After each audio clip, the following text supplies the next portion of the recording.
So this morning, I'm going to ask a question. Who is worse? These guys in Antifa or these guys who showed up in DC? When the Jew resides in America, it will never be holy until all of you are gone. Okay.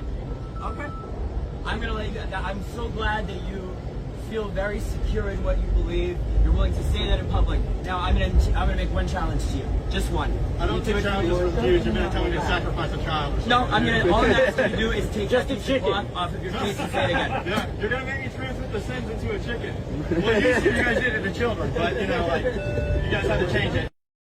So I'm going to argue here that the only organization with a bona fide pedigree of institutional terror and murder is not Antifa, but the white supremacists.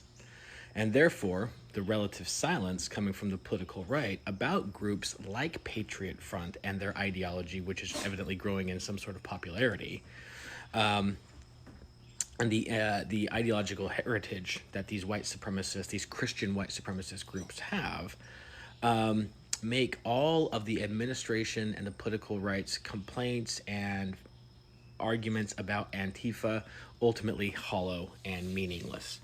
And here's why. I'll kind of explain it. So for those of you who don't know, during the 250th celebration, a large group of masked white supremacists from the Texas-based Patriot Front, which was founded in association with the Charlottesville Unite the Right event, marched openly through Washington, D.C. with their identities concealed. You know, they had the baklavas on, the hats. Some of them were wearing like the paramilitary gear. Some of them carrying crosses like we just saw. And according to the video we've seen and a couple other accounts, they went about like harassing people in some cases, including this poor individual of Jewish heritage on the train in D.C. Now, humorously, people like Senator Mike Lee from Utah and Laura Ingraham tried to argue that the Patriot Front March was actually Antifa in disguise because they didn't realize that, you know, patriots don't wear masks. But they failed to explain how the founder of Patriot Front could be duped by such a group of masked, you know, Antifa people, because this is a picture of the founder of the Patriot Front at the rally. So don't believe the lies that this was some sort of Antifa false flag. But among political movements in American history, no organized movement has a longer or bloodier record of terrorism and violence than groups like the Ku Klux Klan and their ideological allies. And that includes Patriot Front, who is firmly ensconced in this tradition. From Reconstruction through the Civil Rights Movement, okay? And really continuing on into the modern era, as we see here, white supremacist organizations have carried the cross and have used murder, lynchings, bombings, intimidation as political tools to try to preserve some notion of racial hierarchy. And this wasn't like random acts of frustrated violence. This was an organized form of community terrorism that lasted for more than a century. And it was all based upon racial identity and Christian identity in most cases. So after the Civil War, groups like the Klan and others launched a campaign really to overthrow Reconstruction and to prevent newly freed African Americans from exercising any kind of constitutional rights or having any sort of equality with whites in the country, okay?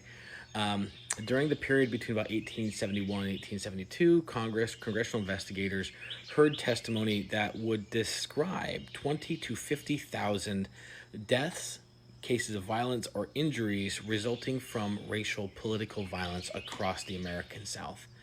Now, because these investigations didn't necessarily differentiate fatalities from injuries, and because many of the murders that took place at the hands of groups like the Klan and other white supremacist groups never went fully reported or prosecuted because of the good old boy mentality which existed during that period of time, historians can only really conclude that the death toll reached into the thousands of people who were murdered.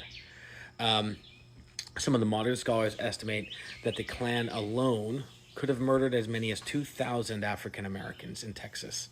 Okay, this is a kind of a sample of the extraordinary scale of racial violence that was carried out by white supremacists who identified with some either racial identity or even the Christian heritage element of the cross that the Klan would use.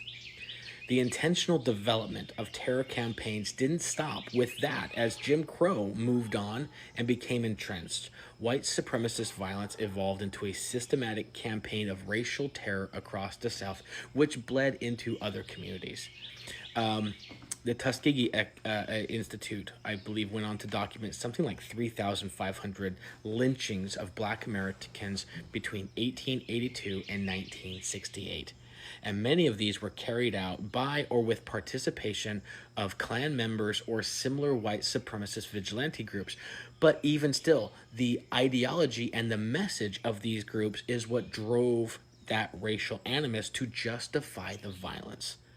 More recently, a group called the Equal Rights Initiative has documented more than 4,000 racial terror lynchings of Black Americans in the South between 1877 and 1950.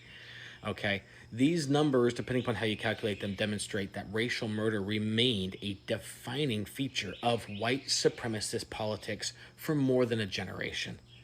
And the violence that was carried out by these groups extended far beyond just lynchings. If you kind of brush forward into the period about 1954 through 1968, which would have been the civil rights era, the violence continued through targeted murders. There were bombings, assassinations that were carried out by the Klan and other allied white supremacist groups. So we're talking about a ideology of racial supremacy that has a long pedigree of organized violence. Now, looking at all of that, while there is no comprehensive statistical total for this period alone, it includes some of the most famous acts of domestic terrorism in all of American history. And there was a lot of murders that took place because of white supremacist ideology and the power it attempted to wield through masked fear. Okay? What was his name? Medgar Evans or Medgar Evers. The murder of a man named James Chaney. Andrew Goodman.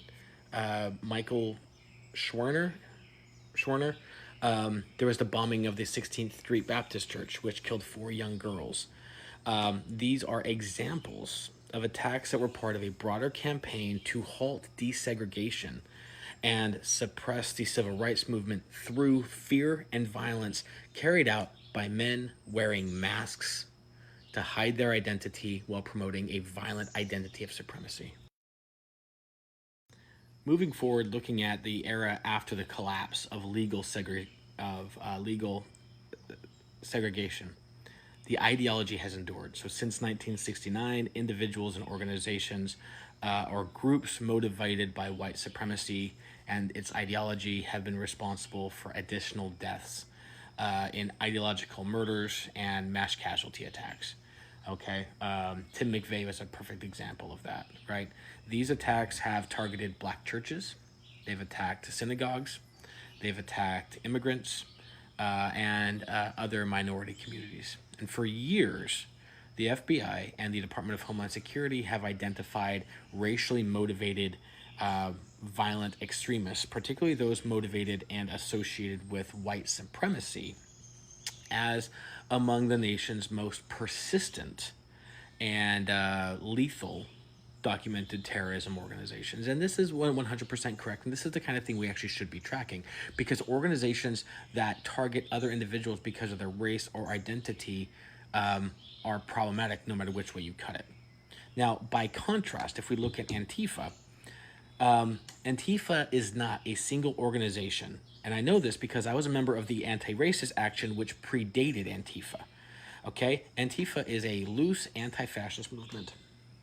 And over years of political rhetoric portraying them as an existential domestic threat, there is no comparable historical record of organized Antifa campaign of murder or terrorism or actions coming anywhere close to what is motivated by the ideology of white supremacy in the United States.